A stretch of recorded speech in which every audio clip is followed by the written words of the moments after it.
Welcome back in exam city. आपने सुना होगा कि जो इजराइल और फिलिस्तीन में उसमें युद्ध विराम लग गया है सीज फायर की वजह से, क्योंकि ये दोनों देश आपस में सीज फायर कर लिए हैं। इसको हम समझेंगे कि सीज फायर होता क्या है, लेकिन उससे पहले हम ये समझेंगे कि ये जो इजराइल के जो हैं ये बेंजामिन नेतन्याहू, इन्होंने कहा था कि हम जब तक हमास को ख़त्म नहीं कर देते हैं तब तक युद्ध विराम तो लगने का कोई सवाल ही पैदा नहीं होता। लेकिन इन्होंने क्यों रोक दिया युद्ध को? हमने कुछ दिन पहले ही पिछले वीडियो में बताया था कि जो बाइडेन ने इनसे कॉल पे बात किया है और इन्हें युद्ध रोकने के लिए बोला है। और इन पे इंटरनेशनल प्रेशर भी बहुत ज़्यादा आ रहा था भाई साहब। जितने भी मुस्लिम देश थे वो भी प्रेशर बना रहे थे कि आपको युद्ध रोकना ही होगा। और इन देशों में सबसे अधिक किसी देश का असर पड़ा तो इजिप्ट का है। इजिप्ट ने जो इन पे प्रेशर डाला उन उस असर का इन पे हुआ और सीज फायर हुआ और युद्ध 11 दिन के इस भीषण युद्ध में शांति हुआ। देखिए, हम समझें कि इजिप्ट का असर इन पे क्यों हुआ, क्योंकि देखिए ये इजिप्ट है, मिस्र, और इसी के जस्ट बगल में ये इजराइल और फिलिस्तीन है। और जस्ट गाजा पट्टी से जो हमला होता है यहाँ से, और गाजा पट्टी से सटा ही है इजिप्ट। अगर इजराइल इस पे हमला करता है तो भाई साहब ये जितने यहाँ के आम पब्लिक है वो इजिप्ट में ही जाएंगे और दिक्कत सहना पड़ेगा इजिप्ट को। इसलिए इजिप्ट ने इन पे प्रेशर डाला और इस भीषण युद्ध को रोकने के लिए मजबूर किया। और इन पे इंटरनेशनल प्रेशर भी बहुत ज़्यादा था, इसलिए ये इस युद्ध को रोक दिए।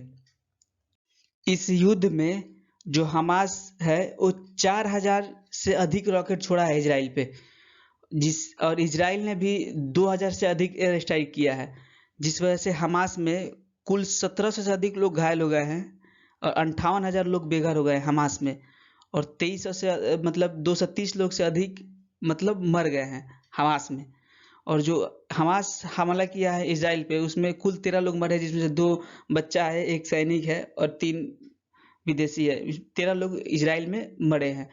देखिए भाई साहब, इन दोनों के लड़ाई में जो जूझा है, होता है ना कि जौ के साथ घूम भी पिसता है। आम पब्लिक वहाँ का पिसा है और आम पब्लिक ही मरा है इन लोग आपस में। लेकिन सीज फायर हुआ, बहुत अच्छा हुआ। लेकिन उसके बाद हुआ क्या, सीज फायर होने के बाद हमास के जो लोग हैं वो निकल गए विक्ट्री साइन लेकर के कि हम जीत गए इजराइल से, इजराइल जीत गए। और अलकसा मस्जिद जो है उस वहाँ पे विक्ट्री साइन लेकर के निकल गए और बोल रहे हैं कि हम जीत गए। लेकिन ऐसा है नहीं। इन लोगों को समझना चाहिए कि देखिए ये इजराइल और फिलिस्तीन का मैप है भाई साहब। ये पूरा फिलिस्तीन था और आज फिलिस्तीन कितना बच गया, ये वेस्ट बैंक बच गया, ये गाजा पट्टी बन गया जहाँ से यहीं से हमला हो रहा था, ये बस बच गया है, जबकि पूरा फिलिस्तीन था। जितने बार हमला हुआ है उतनी बार इजराइल ने इनको बिना पूछे मारा है भाई साहब। और इनको उकसाता है और हमला करता है, इनका ज़मीन लेता है और इनको छोटा करते करते इनका ज़मीन लेते लेते इनको कुछ एक वेस्ट बैंक और एक गाजा पट्टी में बच गया है। और अब ये सोच रहा है ये गाजा पट्टी को ही पूरी तरह से ख़त्म कर दे। लेकिन एक बात हम बता देते हैं, ये जो सीज फायर हुआ है ये पूरी तरह से बोला है जो बेंजामिन नेतन्याहू ने बोले हैं कि अगर हमास हमारे ऊपर हमला करता है तो हम उसको जवाबी कार्रवाई उस पर करेंगे। ऐसा नहीं है कि अगर शांति कर ले लिए हैं तो हम हमला नहीं करेंगे, हम हमला करेंगे। देखिए सीज फायर क्या होता है, सीज फायर होता है कि मतलब 2 देश में अगर युद्ध चल रहा है तो जो दोनों देश के ऑफिसर हैं वो दोनों देश आपस में बात करते हैं कि ना हम आप पे हमला करेंगे ना आप हम पे हमला करिएगा। और दोनों देश में समझौता होता है कि हम दोनों देश एक दूसरे पे हमला नहीं करेंगे और वो बॉन्ड पे साइन होता है और उसी को सीज फायर बोलते हैं। और वो सीज फायर का उल्लंघन कोई नहीं करता, जैसे हमारे भारत और पाकिस्तान में सीज फायर है।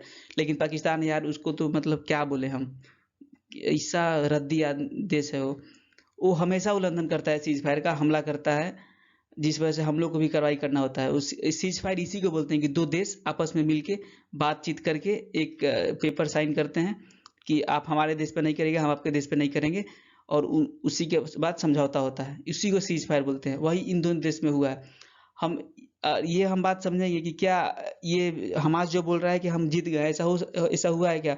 तो भाई इसको इतिहास देख लेना चाहिए था कि जब 1948 में जब इजराइल और फिलिस्तीन अलग हुआ तब फिलिस्तीन कितना था और अब फिलिस्तीन कितना बचा हुआ है। तो यार अपना पहले का देख के बात करना चाहिए इसको। और इजराइल के उकसाने पे इसको भी नहीं उखड़ जाना चाहिए।